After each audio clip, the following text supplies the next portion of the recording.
ভোর রাতে হঠাৎ ঘুম ভাঙল। বুঝতে পারলাম ভোর 4টা বাজে। আমার মেয়ে রিয়া বলেছিল তাকে 5টার মধ্যে জিম ক্লাসে যেতে হবে। কিন্তু গভীর ঘুমে ডুবে যাওয়ায় দেরি হয়ে গেল। ভাবলাম রিয়া রাগ করবে, তাই হোল ঘর থেকে ডাকতে চেয়েও সরাসরি তার ঘরের দিকে গেলাম। মনে হলো হয়তো সে নিজেই উঠে পড়েছে।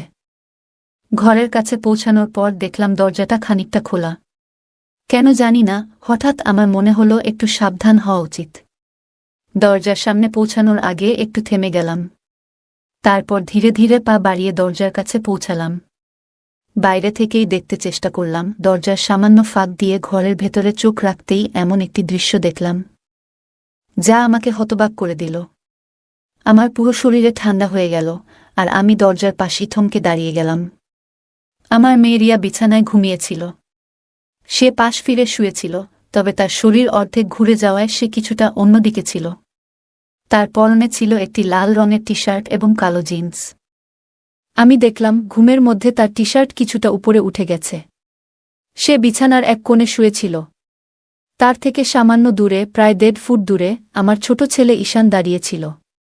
ঈশান এতটাই কাছে দাঁড়িয়েছিল যে সে রিয়াকে পুরো দৃষ্টিতে পর্যবেক্ষণ করছিল, কিন্তু সে শুধু তাকিয়েই ছিল না, যেন কিছু করার চেষ্টা করছিল। আমি ভেতরে কি ঘটছে তা দেখে বিস্ময়ে জমে গেলাম। এই মুহূর্তে আমার মনে হলো, হে ঈশ্বর, এখন কি করব? এই ছেলেটি এত সাহস পেয়েছে যে আমার উপস্থিতিতেও রিয়ার ঘরে ঢোকার সাহস দেখাচ্ছে। আমার মনের মধ্যে আতঙ্ক কাজ করছিল। ঈশান, যে আমার 19 বছরের ছেলে, সে কেন রিয়া, যে তার 24 বছরের বড় বোন, তার প্রতি এমন আচরণ করছে? তার সাহস যেন দিনে দিনে বেড়েই চলেছে। এই পরিস্থিতি দেখে আমার মনে ভয় ঢুকে গেল। এমন কিছু যেন না ঘটে যা তাদের দুজনের জীবনকে নষ্ট করে দিতে পারে। আমি কখনোই ভাবিনি যে ঈশান এমন কিছু করতে পারে। তবে এখন সে বড় হচ্ছে, আর তার আচরণ আমাকে চিন্তিত করে তুলছিল। আমি আগে কখনো ঈশানের এমন আচরণের দিকে তেমন মনোযোগ দিইনি। তবে সময়ের সঙ্গে সঙ্গে লক্ষ্য করলাম সে যেন রিয়ার প্রতি একটু বেশি মনোযোগী হয়ে উঠেছে। রিয়া ছিল তার থেকে 5 বছরের বড়। তার নিজের একটা ভিন্ন জীবন ছিল, কলেজ, বন্ধুবান্ধবের আলাদা এক জগৎ। তার সেই জগৎ ঈশানের থেকে একেবারেই আলাদা। তারা একসঙ্গে বেশিরভাগ সময় বাড়িতে থাকত, কিংবা আমাদের পুরো পরিবার একসঙ্গে কোথাও গেলে যেমনটা সাধারণ ভাইবোনেরা করে, তারাও একসঙ্গে মজা করত, একে অপরকে ঠাট্টা করত কিংবা ছোট ছোট দুষ্টুমি করত। রিয়া সবসময় তার সঙ্গে খুব স্বাভাবিক ও নির্ভীক আচরণ করত।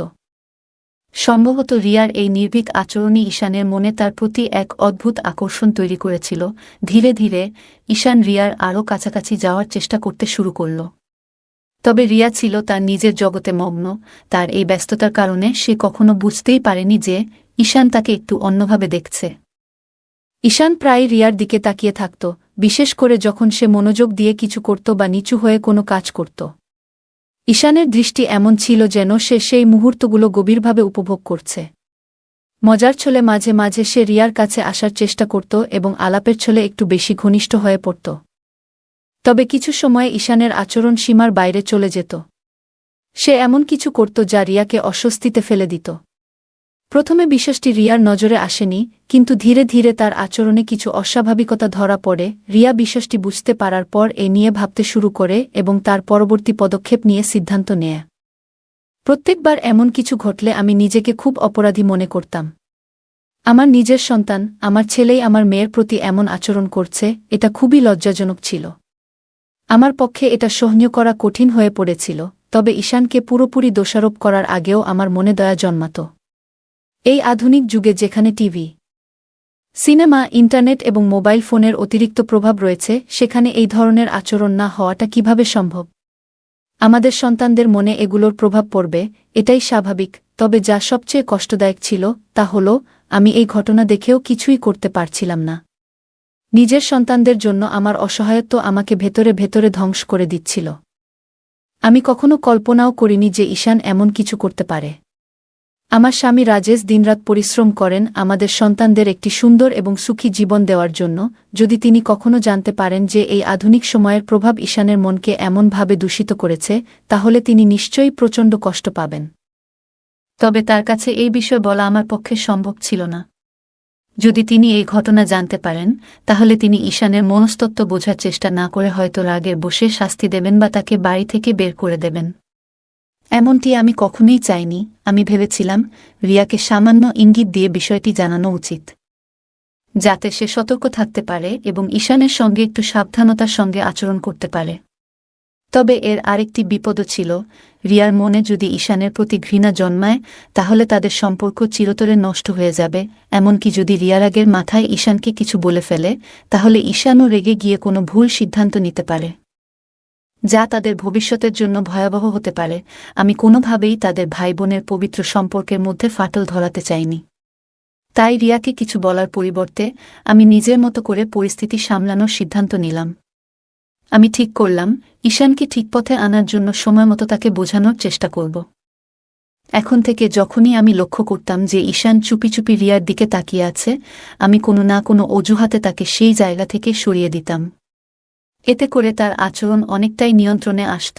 তবে আজকের ঘটনা আমাকে আরও সচেতন করে তুলল। আমি বুঝলাম বিষয়টি নিয়ে আমাকে আরও সতর্ক হতে হবে এবং উপযুক্ত সময়ে সঠিক সিদ্ধান্ত নিতে হবে। ঈশানের সাহস দেখে আমি বুঝতে পারলাম যে আর দেরি করা ঠিক হবে না। যদি সময়মতো আমি কোনো ব্যবস্থা না নিই তাহলে তার কাজ রিয়ার জীবনে বড় বিপদ ডেকে আনতে পারে। আমাকে কিছু একটা করতেই হবে, কিন্তু কিভাবে এ পরিস্থিতি সামাল দেব তা বুঝে উঠতে পারছিলাম না। আমার মনে হলো সঠিক পদ্ধতিতে তাকে বোঝালে সে স্বাভাবিক হতে পারে। তখন আমি যেটা ঠিক মনে করেছিলাম সেটাই করার সিদ্ধান্ত নিলাম। যদি আমি হঠাৎ করে রিয়ার ঘরে ঢুকে যাই তাহলে ঈশান ভয় পেতে পারে, আর রিয়া যদি তাকে এমন অবস্থায় দেখে ফেলে তাহলে সে আরও হতবাক হয়ে যেতে পারে। তাই আমি এমন কিছু করার সিদ্ধান্ত নিলাম যাতে ঈশান বুঝতে পারে যে আমি জেগে গেছি এবং তার ঘর ছেড়ে চলে যাওয়ার সময় এসেছে। এই ভাবনা থেকে আমি রান্নাঘরে গিয়ে ইচ্ছা করে একটি স্টিলের থালা ফেলে দিলাম। এতে বেশ বড়সড় শব্দ হলো। আমার প্রত্যাশামতো কিছুক্ষণের মধ্যেই আমি দেখলাম ঈশানের ছায়া পাশের পথ দিয়ে চলে যাচ্ছে। তার চলে যাওয়া দেখে আমি স্বস্তি পেলাম। এরপর আমি রিয়াকে ডাকার জন্য তার ঘরের দিকে এগোলাম। ঘরে ঢুকে দেখি রিয়া তখনও গভীর ঘুমে। এত বড় আওয়াজ হওয়ার পরেও সে উঠে বসেনি। এটা দেখে আমি অবাক হলাম। মনে হলো সে এতটাই গভীর ঘুমে থাকে যে ঈশান সহজেই তাকে দেখতে বা স্পর্শ করার সুযোগ পেতে পারে। শেষমেশ আমি তার কাছে গিয়ে তাকে সরাসরি জাগানোর সিদ্ধান্ত নিলাম। আমি রিয়াকে ডেকে জ্বালালাম। সে ঘুম থেকে উঠে আমার দিকে রাগের দৃষ্টিতে তাকালো এবং দেরি হওয়ার জন্য আমাকে দোষ দিল। এরপর সে দ্রুত বাথরুমে ঢুকে গেল। আমি আবার আমার কাজে মন দিলাম। কিছুক্ষণ পরে দেখলাম ঈশান আবার রিয়ার ঘরের দিকে যাচ্ছে। আমি ভাবলাম হয়তো রিয়া তখনও প্রস্তুতি নিচ্ছে। তাই আমি ঈশানকে থামানোর জন্য ইচ্ছা করে একটু শব্দ করলাম। শব্দ শুনে ঈশান বুঝতে পারল যে আমি তার দিকে আসছি। সে আমার দিকে তাকালো, কিন্তু লজ্জায় তার চোখ নিচের দিকে ঝুঁকে গেল। এরপর সে দ্রুত তার ঘরে চলে গেল। আমি অপেক্ষা করতে লাগলাম রিয়ার বাইরে আসার। কিছুক্ষণ পর রিয়া পুরোপুরি প্রস্তুত হয়ে বাইরে এলো এবং আমাকে বিদায় জানিয়ে চলে গেল। তখন আমি ঈশানকে ডেকে হলের দিকে নিয়ে আসতে চাইলাম, কিন্তু সে কোনো সাড়া দিল না। তখন আমি তার ঘরের দিকে গেলাম এবং দেখলাম সে ঘরে নেই। এরপর শুনতে পেলাম সে বাথরুমে আছে। আমি দরজার কাছে গিয়ে তার আওয়াজ শুনলাম, কিন্তু তাকে বিরক্ত না করে আবার হলে ফিরে এলাম। কিছুক্ষণ পর ঈশান বাইরে এলো এবং বলল, মা, তুমি আমাকে ডেকেছিলে? আমি তাকে বললাম, হ্যাঁ, এখানে বসো, তোমার সঙ্গে কিছু কথা বলার আছে। আমার কণ্ঠের সুর শুনে ঈশান বুঝতে পারল আমি গুরুতর কিছু বলতে যাচ্ছি। সে কিছুটা অস্থির হয়ে ধীরে ধীরে আমার কাছে এসে বসল। আমি শান্তভাবে কথা শুরু করলাম, কিন্তু অল্প সময়ের মধ্যেই তাকে ভর্ৎসনা করতে শুরু করলাম। আমি রিয়ার ঘরে তার গোপনীয়তায় হস্তক্ষেপ করার বিষয়ে সরাসরি কিছু বলিনি, তবে ইঙ্গিত করলাম। আমি তাকে বোঝালাম যে আমি তার এমন আচরণ আগেও লক্ষ্য করেছি। ঈশান দ্রুত বুঝতে পারল যে তার কাজ আমার চোখে ধরা পড়েছে। ভয়ে তার মুখ শুকিয়ে গেল। আমি আরও কড়া সুরে বললাম, যদি সে আবার এমন কিছু করে, আমি তার বাবাকে সব বলে দেব। এই কথা শুনে ঈশান কেঁদে ফেলল এবং বলল, মা, প্লিজ, এমন কিছু করো না, আমাকে মাফ করে দাও। সে বারবার আমার কাছে ক্ষমা চাইতে লাগল এবং প্রতিশ্রুতি দিল যে সে আর কখনো এমন কিছু করবে না। সে আমার পা ধরে বলতে লাগল, আর কখনো এমন হবে না, একবার আমায় সুযোগ দাও। আমি তার আচরণ দেখে বুঝলাম সে তার ভুল বুঝতে পেরেছে। আমি তাকে শান্তভাবে বোঝালাম সে যা করছিল তা কতটা ভুল এবং এর ফল কত ভয়াবহ হতে পারত। আর যদি কেউ জানতে পারে তাহলে কতটা অসম্মান হবে। শেষমেশ আমি তাকে এই প্রতিশ্রুতি নিতে বাধ্য করলাম যে সে আর কখনো এমন কাজ করবে না। তারপর আমি তাকে আর বকাবকি করিনি। আমার মনে হলো সে এবার বুঝতে পেরেছে এবং এমন কিছু আর করবে না। এরপর সে পুরোপুরি শান্ত হয়ে গেল এবং আমি তাকে আর কখনো রিয়াকে দেখতে দেখিনি। এতে আমি নিশ্চিত হলাম যে সে তার ভুল বুঝতে পেরেছে এবং নিজেকে সংশোধন করেছে। এরপর প্রায় 1 মাস আমি তার থেকে একটু দূরত্ব বজায় রাখলাম এবং খুব কম কথা বললাম, যাতে সে বুঝতে পারে যে সে যা করছিল তা ভুল ছিল। ধীরে ধীরে সবকিছু স্বাভাবিক হয়ে গেল। আমরা আবার আগের মতো হাসিমজার সঙ্গে কথা বলা শুরু করলাম। সবকিছু আগের মতোই সুন্দরভাবে চলতে লাগল, কিন্তু একদিন আমি তাকে আবার রিয়াকে দেখতে ধরে ফেললাম। যদিও সে এবার বেশ সতর্ক ছিল, তবুও আমি লক্ষ্য করলাম। তখন আবার আমার রাগ হতে শুরু করল, কিন্তু এইবার আমি আগের মতো তাকে বকাঝকা করিনি। কারণ তার প্রতি আমার চিন্তা বাড়ছিল। সে আমাকে বলেছিল যে তার একটি প্রেমিকা আছে এবং সে তার বন্ধুদের সঙ্গে সময় কাটায়। তবু কেন সে রিয়াকে এভাবে দেখার প্রয়োজন বোধ করল তা আমার মাথায় আসছিল না। তখন আমি ঠিক করলাম এই বিষয়ে আমি আবার তার সঙ্গে কথা বলবো। 3 দিন পর দুপুরে আমরা দুজন বাড়িতে একা ছিলাম। সে তার ঘরে ছিল আর আমি আমার ঘরে বিশ্রাম নিচ্ছিলাম। আমি ভাবলাম এখনই সময় এই বিষয়ে কথা বলার। আমি তার ঘরের দিকে গেলাম। দরজা বন্ধ ছিল। আমি দরজা খোলার চেষ্টা করলাম, কিন্তু সেটি ভেতর থেকে লক করা ছিল। আমি দরজায় নক করলাম এবং তাকে ডাকলাম। সে ভেতর থেকে সাড়া দিল এবং দরজা খুলে দিল। আমি জিজ্ঞেস করলাম, দরজা বন্ধ করে কি করছিলে? সে বলল, কিছু না, এই ম্যাগাজিন পড়ছিলাম। তারপর সে বিছানার পাশে থাকা একটি ম্যাগাজিন দেখালো। আমি মনে মনে ভাবলাম, যদি সে সত্যিই ম্যাগাজিন পড়ছিল তবে দরজা লক করার কি প্রয়োজন ছিল? নিশ্চয়ই অন্য কিছু হচ্ছিল। কিন্তু এইবার আমি শান্ত থাকতে চাইলাম এবং তাকে বোঝানোর সিদ্ধান্ত নিলাম আমি রিয়াকে নিয়ে কথা বলার জন্যই এসেছিলাম, তাই অন্য কিছু না বলেই আমি তার বিছানার পাশে গিয়ে জিজ্ঞেস করলাম, কোনো ম্যাগাজিন পড়ছ? তারপর তার হাত থেকে ম্যাগাজিনটি নিয়ে দেখতে শুরু করলাম। এটি তার কলেজের একটি বুলেটিন ছিল, যেখানে ছাত্রদের লেখা প্রবন্ধ, গল্প এবং কবিতা ছিল। আমি ম্যাগাজিনটি তাকে ফেরত দিয়ে জিজ্ঞেস করলাম, কোনটা পড়ছিলে এতে? ম্যাগাজিন খুলে সে একটি প্রবন্ধ দেখিয়ে বলল, এইটা পড়ছিলাম। আমি বললাম, ঠিক করে বলো তো, কি আছে এতে? তারপর আমি তার পাশে বিছানায় একটু জায়গা নিয়ে শুয়ে পড়লাম। আমার ছেলে বিছানায় চিত হয়ে শুয়েছিল আর আমি তার পাশে শুয়ে থেকে সেই প্রবন্ধটি দেখতে লাগলাম। আমরা একসঙ্গে সেই প্রবন্ধটি পড়তে শুরু করলাম। ঈশান বলল, এতে আর কিছু মজার নেই। তুমি কি পড়তে চাও? তারপর সে ম্যাগাজিনটি আমার হাতে দিয়ে দিল।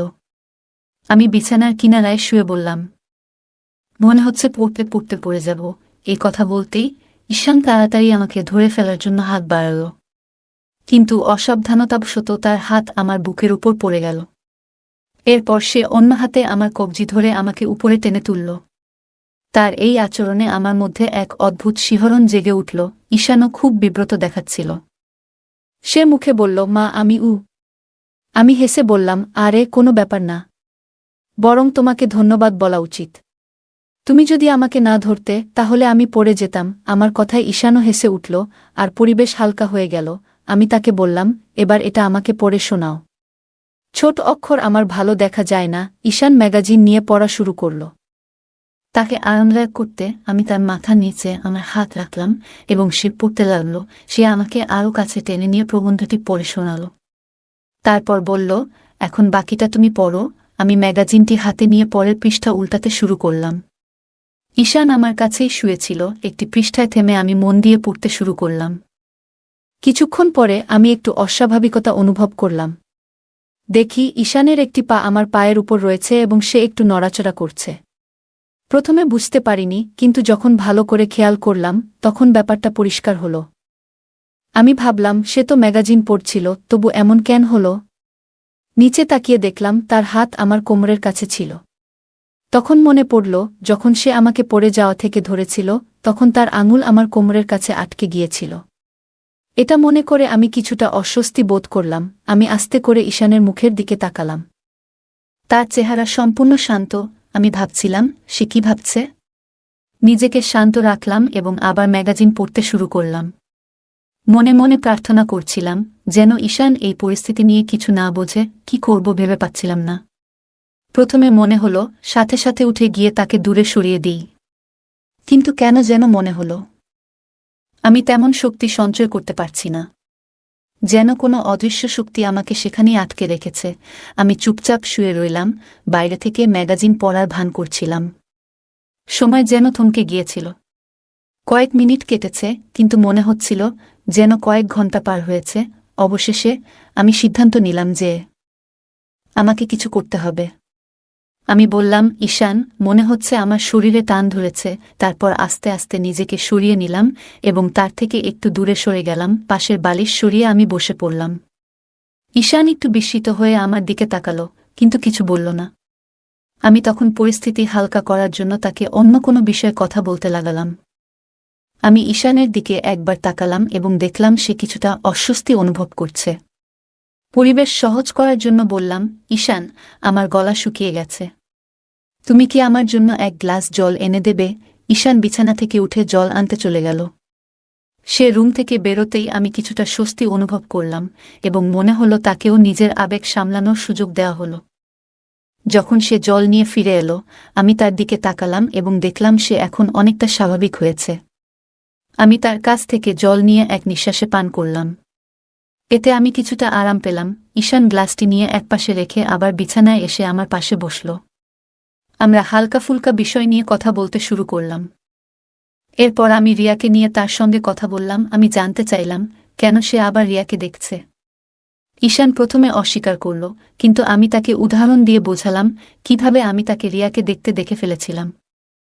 সে তোমার বড় বোন হয়, তুমি কিভাবে এমন কাজ করতে পারো? অবশেষে ঈশান স্বীকার করল যে আমার ভুল বোঝাবুঝি হয়েছে এবং সে কিছু ভুল করেনি। আমি হেসে তাকে হালকা সতর্ক করলাম যেন ভবিষ্যতে এমন কিছু না করে। সে হেসে প্রতিশ্রুতি দিল এবং আমরা অন্য বিষয়ে কথা বলতে শুরু করলাম। কিছুক্ষণ পরে আমি বললাম, এবার আমার যাওয়া উচিত। তারপর আমি তার রুম থেকে বেরিয়ে এসে নিজের রুমে চলে গেলাম। নিজের ঘরে ফিরে এসে আমি বিছানায় বসে সেই ঘটনাগুলি নিয়ে ভাবতে লাগলাম। পুরো বিষয়টি নিয়ে আমি কিছুতেই স্পষ্ট ধারণা পাচ্ছিলাম না। তারপর আমি আয়নার সামনে দাঁড়িয়ে নিজেকে দেখতে লাগলাম এবং ভাবলাম, এই ঘটনার পেছনে কি আমার কোনো দায় আছে? উত্তরটা মনে এলো, হ্যাঁ, সম্ভবত ঈশানের আচরণ আমার প্রতি তার আকর্ষণকে নির্দেশ করছে। এই চিন্তা আমাকে একটা নতুন দিশা দেখালো। আমি বুঝতে পারলাম ঈশানের মনোযোগ আমার মেয়ে রিয়ার দিক থেকে সরাতে হবে। কিভাবে এটা সম্ভব তা নিয়ে ভাবতে ভাবতে আমার মনে এক অদ্ভুত উত্তেজনা জাগল। তখন নিজেকে শান্ত করার চেষ্টা করলাম এবং কখন ঘুমিয়ে পড়লাম টেরই পেলাম না। পরের দিন থেকে আমি নতুন উদ্যমে নিজের যত্ন নিতে শুরু করলাম। প্রথমেই নিজের সৌন্দর্য এবং স্বাস্থ্যকে গুরুত্ব দিলাম। আমি একটা কঠোর ডায়েট শুরু করলাম, যেখানে ভাজাপোড়া এবং মশলাদার খাবার একেবারেই কমিয়ে দিলাম। বাড়িতেই ট্রেডমিল, সাইক্লিং এবং যোগব্যায়াম করতে লাগলাম। 1 মাসের মধ্যেই আমার এই প্রচেষ্টার ফলাফল দেখতে পেলাম। আমি আগের তুলনায় অনেকটা স্লিম হয়ে গেলাম। নিজেকে আয়নায় দেখে মনে হচ্ছিল আমি অনেকটা আত্মবিশ্বাস ফিরে পেয়েছি। এবার আমি আগের মতো ঢিলেঢালা পোশাক পরা বন্ধ করলাম এবং ফিটিংয়ের পোশাক পরা শুরু করলাম। অনেক দিন পর আমি আবার আমার প্রিয় বেনারসি শাড়ি পরতে শুরু করলাম। এই পরিবর্তন আমাকে প্রচণ্ড আনন্দ দিয়েছিল। 2 সন্তানের মা হওয়ার পর সংসারের দায়িত্বে আমি নিজের দিকে খেয়াল রাখা ভুলেই গিয়েছিলাম। কিন্তু এখন আমি নিজের জন্য সময় বের করতে শুরু করলাম। হালকা মেকআপ এবং লিপস্টিক লাগানোও শুরু করলাম। আমাদের বাড়ির কাছেই একটা পার্লার ছিল, যেখানে মাঝে মাঝে যেতে শুরু করলাম। আমার এক বান্ধবী একটি বিউটি পার্লার চালায়। অনেক দিন ধরে সে আমাকে সেখানে যাওয়ার জন্য বলছিল, কিন্তু আমি সবসময় এড়িয়ে যেতাম। তবে এবার আমি তার কথায় সাড়া দিলাম এবং তার পার্লারে গিয়ে ফেসিয়াল ও ব্লিচিং করাতে শুরু করলাম। এরপর চুল ছোট করে কাটিয়ে রং করালাম এবং একটি নতুন হেয়ারস্টাইল তৈরি করলাম। এই পরিবর্তন আমার চেহারাকে আরও আকর্ষণীয় করে তুলল। মাত্র 1 মাসের মধ্যেই আমার পুরো চেহারা এবং ব্যক্তিত্ব বদলে গেল। আমার এই পরিবর্তন সকলের নজরে পড়ল।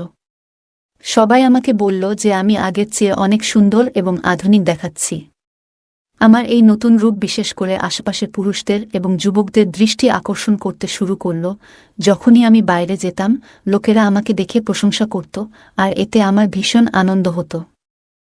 বাজারে গেলে অনেকের দৃষ্টি আমার দিকে থাকত এবং আমি এটি উপভোগ করতাম। আমার এই পরিবর্তনের সবচেয়ে বড় প্রভাব পড়ল আমার ছেলে ঈশানের উপর।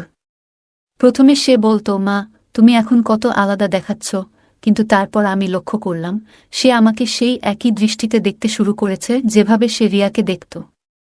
বাড়িতে আমি যখনই থাকতাম তার চোখ সবসময় আমার উপরই থাকত।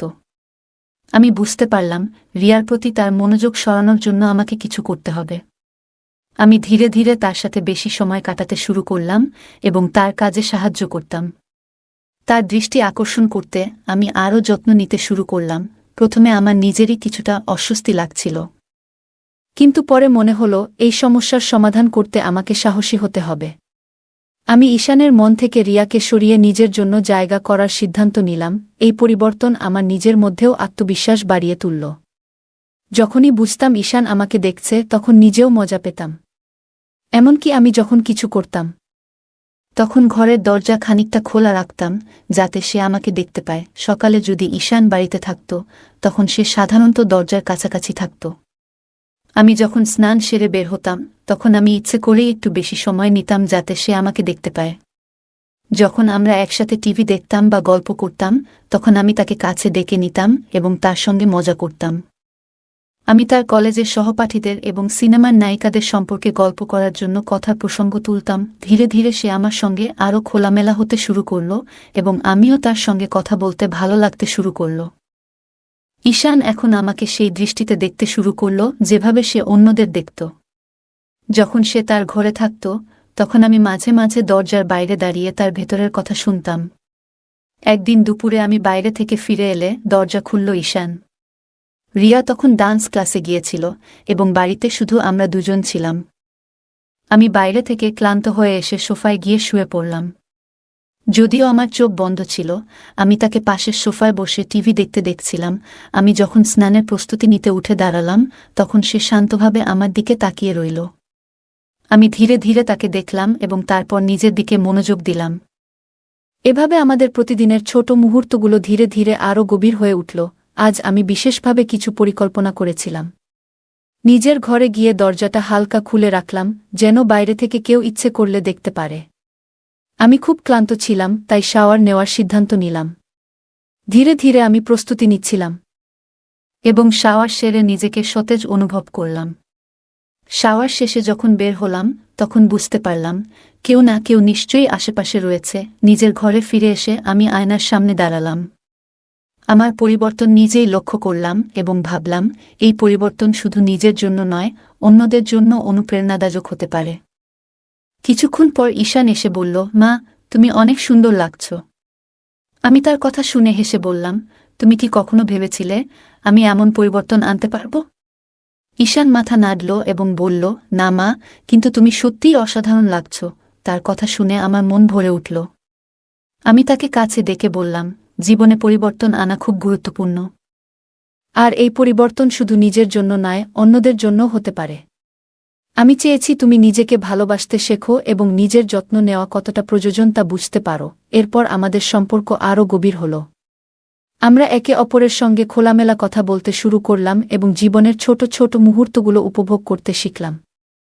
আমাদের এই যাত্রা আমাদের আরও কাছাকাছি নিয়ে এলো এবং আমরা একে অপরের মর্ম বুঝতে পারলাম। বন্ধুরা, কেমন লাগল আজকের এই গল্প? কমেন্ট করে জানাবেন। গল্পটি ভালো লাগলে লাইক এবং শেয়ার করুন। আরও নতুন নতুন গল্প পেতে আমাদের চ্যানেলটি সাবস্ক্রাইব করুন এবং বেল আইকনটি অন করতে ভুলবেন না। ধন্যবাদ।